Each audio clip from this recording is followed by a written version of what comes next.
اکثر لوگ پوچھتے ہیں کیا وجہ ہے کہ بعض اوقات لوگوں کو ہم قرآن بھی دکھا دیتے ہیں، حدیث بھی دکھا دیتے ہیں، اس کے باوجود وہ حق کا راستہ قبول نہیں کرتے، اور کیا وجہ ہے کہ اتنے بڑے بڑے علماء جنہوں نے قرآن کی تفسیر لکھی، احادیث کے ترجموں پہ انہوں نے زندگی اپنی بسر کر دی، اس کے باوجود گمراہی پہ مرے ہیں۔ انہیں نہیں پتا تھا قرآن و سنت میں کیا لکھا ہوا ہے۔ قرآن کی یہ آیت اس اعتبار سے آپ سمجھ لیں اہم ترین آیت ہے، سورہ الانعام کی آیت نمبر 110، وَنُقَلِّبُ أَفْئِدَتَهُمْ وَأَبْصَارَهُمْ، ہم پھیر دیتے ہیں لوگوں کے دلوں کو اور آنکھوں کو حق بات قبول کرنے سے۔ یہ اللہ اپنی طرف منسوب کر رہا ہے کہ میں ہی نہیں قبول کرنے دیتا۔ سورۃ الانفال میں بھی آیا کہ اللہ اور اس کے رسول کی دعوت پہ لبیک کہا کرو۔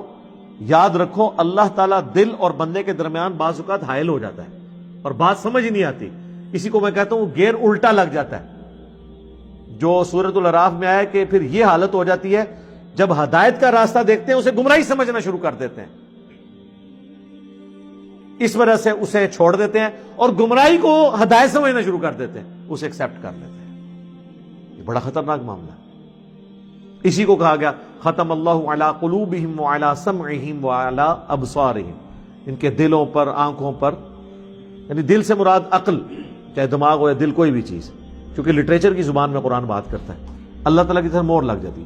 ہم پھیر دیتے ہیں ان کے دلوں کو، ان کی عقل کو، ان کی آنکھوں کو حق بات قبول کرنے سے، کما لم یؤمنوا بہ اول مرہ، جس طرح انہوں نے بھی تو حق قبول کرنے سے انکار کر دیا تھا جب پہلی دفعہ انہیں یہ پتا چل گیا تھا کہ یہ بات ٹھیک ہے۔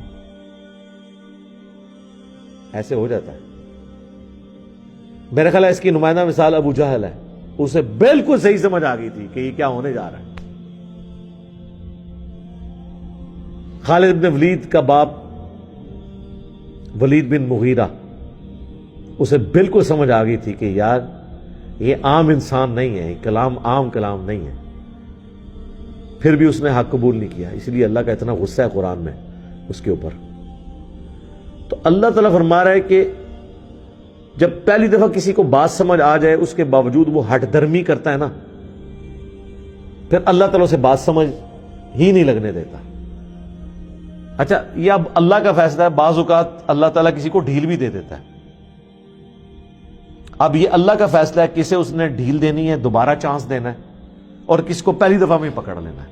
یہ مولوی تو سارے جکڑے گئے ہیں پہلی دفعہ میں نے دیکھا ہے۔ اس کی وجہ یہ ہے کہ انہیں بالکل صحیح بات سمجھ آ گئی ہوتی ہے۔ عام آدمی کو تو پھر بھی کوئی نہ کوئی ایمبیگوٹی رہ جاتی ہے، کوئی بالکل دھندلی سی تصویر آتی ہے، وہ بیچارہ پھر سوچتا رہتا ہے کرتے کرتے۔ لیکن مجھے بتائیں، جو بندہ قرآن کی آیات آدھی لکھے، آپ کیا سمجھتے ہیں یہود و نصارہ تحریف کر دیں تورات اور انجیل میں، ان پہ تو اللہ کی لعنت پڑے، اور مسلمان قرآن کی آدھی آیات لکھیں یا قرآن کی آیت لکھے، اس کے ترجمے کو صحیح کرنے کے بعد اس کی تفسیر اس کی بالکل الٹ لکھ دیں، تو ان پہ لعنت نہیں پڑنی؟ پڑتی ہے ان پہ۔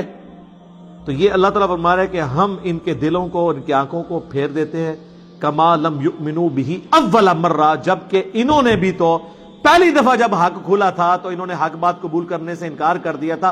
وَنَذَرُهُمْ فِي طُغْيَانِهِمْ يَعْمَهُونَ، اب ہم انہیں چھوڑ دیں گے اپنی سرکشی میں بھٹکتے پھریں، حتیٰ کہ ان کی یہ حالت ہو جائے گی وَلَوْ أَنَّنَا نَزَّلْنَا إِلَيْهِمُ الْمَلَائِكَةَ، اب اللہ نے ان پہ ایسی مہر لگا دی ہے کہ اگر فرشتے بھی ان کے سامنے نازل ہو جائیں، وَكَلَّمَهُمُ الْمَوْتَ، اور مردے قبروں سے نکل کے ان سے باتیں کرنا شروع کر دیں کہ یہ نبی حق ہیں، ہم نے آخرت دیکھ لیا ہے، ہم پہ عذاب ہو رہا ہے۔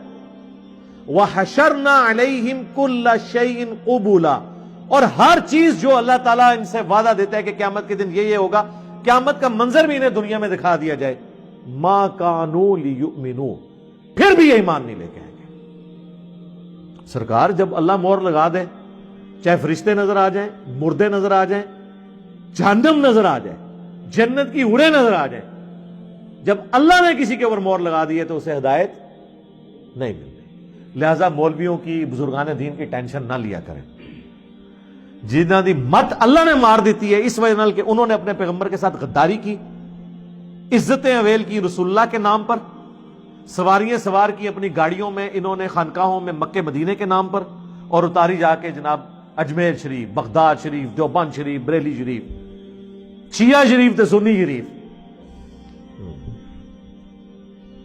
الا ان یشاء اللہ، ہاں مگر اللہ ہی کسی کو زبردستی ہدایت دے دے کہ اسے آخری وقت میں کوئی بات سمجھ آ جائے، وہ الگ بات ہے۔ ادروائز جب مہر لگ، یعنی یہ وہ مہر ہے، یہ وہ سیل ہے جس کو اللہ کھول سکتا ہے۔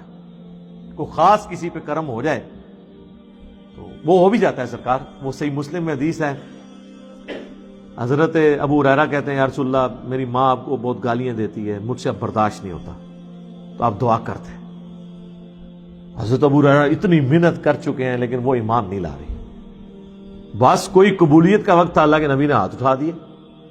یار کتنوں کے ماں باپ کے لیے اللہ کے نبی نے ہاتھ اٹھائے ہوں گے؟ یہ واقعہ ایک ہی ملتا ہے آپ کو۔ وہ اللہ کی طرف سے منظوری ہوئی ہے، دعا کے لیے ہاتھ اٹھائے۔ حضرت ابو ہریرہ کہتے ہیں میں نے حضور کی دعا ختم ہونے کا بھی انتظار نہیں کیا، میں دڑکی لا دیتی کہ اللہ کے نبی کی دعا پہلے ختم ہوتی ہے یا اسے قبولیت پہلے ملتی ہے۔ گھر گئے، کہتے ہیں میں دروازہ جب میں انٹر ہونے لگا تو ان کی والدہ نے کہا کہ باہر ہی رہو، میں غسل کر رہی ہوں، مجھے اللہ کے نبی کے پاس لے جانا۔ وہ اسلام قبول کر لیا۔ لیکن یہ جو کنو پکڑ کے ہدایت ہے نا، یا جامعہ ترمذی میں حدیث ہے، اللہ کے نبی نے کہا کہ اے اللہ عمر ابن خطاب یا عمر بن حشام میں سے ایک کو ایمان کی دولت دے دے، تو وہ پھر اللہ تعالیٰ نے قبول کر لیا۔ وہ اللہ کا فیصلہ تھا، وہ ایک لادہ ممن ہے۔ وَلَٰكِنَّ أَكْثَرَهُمْ يَجْهَلُونَ، لیکن اکثر لوگ بالکل اس طریقے سے ناواقف ہیں، جاہل ہیں حق بات قبول کرنے سے۔ اکثر لوگ یہ پوری اللہ کا پلان سمجھنے سے ہی قاصر ہیں۔ وَكَذَلِكَ جَعَلْنَا لِكُلِّ نَبِيٍّ عَدُوًّا، اس طریقے سے ہم نے ہر نبی کے لیے دشمن بنا دیے ہیں۔ شیاطین الانس والجن، جنوں میں سے بھی اور انسانوں میں سے بھی شیاطین۔ یعنی اللہ تعالیٰ بھی مقابلے پہ بندے رکھتا ہے نا۔ حق اور باطل کی کشمکش نہ ہو تو پھر مزہ ہی نہیں آتا، پیاس نہ ہو تو پانی کی قدر بھی نہیں نہ آتی۔ تو اللہ تعالیٰ ہمارا یہ ہم نے ایک پلان ہے، اللہ تعالیٰ انبیاء کے مقابلے پہ بھی انسان اور جنوں کو کھڑا کرتا ہے، یعنی اجازت دیتا ہے کہ وہ بھی کر لیں، پیغمبر بھی زور لگائے گا، اور پھر at the end of the day فتح اللہ کے ماننے والوں کی ہو۔ یوحی بعضهم الی بعض، جو بعض کو چپکے سے سکھا دیتے ہیں۔ زخرف القول غرورا، خوشنما باتیں جو لوگوں کو دھوکے میں مبتلا کرتے ہیں۔ ظاہر ہے یہ دھوکے میں مبتلا کر دیتی ہیں نا اس طرح کی باتیں۔ نبی علیہ السلام کی کریکٹر اسیسینیشن کرنا، اللہ تعالیٰ کے بارے میں اس طرح کی باتیں کرنا، ہر زمانے میں یعنی پیغمبروں کو ملائن کیا جاتا تھا۔ کبھی نبی کی بیوی پہ تہمت لگا دی، کبھی کچھ اور کر لیا، تو یہ ہمیشہ سے ہوا ہے اور یہ آج تک جاری ہے۔ آپ دیکھیں وَلَوْ شَاءَ رَبُّكَ، اگر تیرا رب چاہتا، مَا فَعَلُوا، تو کبھی یہ حرکت نہ کر سکتے جو انبیاء کے مخالفین ہیں۔ اگر اللہ انہیں کھلی چھٹی نہ دیتا، لیکن وہ چھٹی اس لیے دی ہوئی ہے تاکہ حق اور باطل کی کشمکش سے ہی تو پھر آپ نے جنت کمانی ہے نا۔ فَذَرْهُمْ وَمَا يَفْتَرُونَ، تو چھوڑ دیجئے انہیں ان کے حال پر، اور جو یہ بہتان باندھتے ہیں آپ ان کو ان کے حال کے اوپر چھوڑ دیں۔ آپ نے ٹینشن نہیں لینی ہے، آپ کا کام دعوت حق پہنچانا ہے۔